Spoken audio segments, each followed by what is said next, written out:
Welcome to the Slop Farm. Enjoy the video. In this video, I will explain how to cook eel fish. First, safely prepare your eel by placing it on a stable surface, perhaps a large cutting board.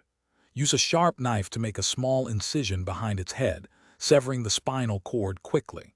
Then, thoroughly rinse the eel under cool, running water to remove any slime or residue. This initial cleaning step is vital for both hygiene and taste, ensuring a fresh start for your delicious meal, ready for the next stages of preparation.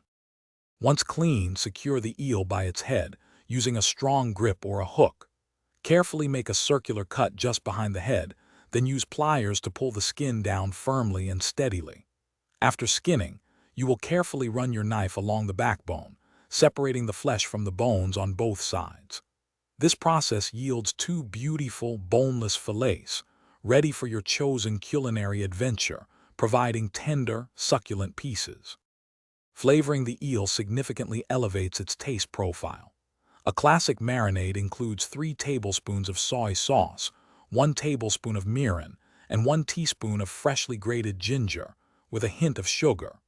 Brush this mixture generously onto the fillets, then let them marinate for at least 30 minutes, or even up to 1 hour for deeper flavor. This step infuses the eel with aromatic notes, creating a complex and delightful taste experience, perfect for grilling. One popular method is grilling, which offers a lovely smoky char. Preheat your grill to a medium-high heat, approximately 375 degrees Fahrenheit, and cook the fillets for about 4 to 5 minutes per side, until golden brown and cooked through. Alternatively, pan frying in a cast iron skillet with a tablespoon of olive oil provides a crispy skin and moist interior.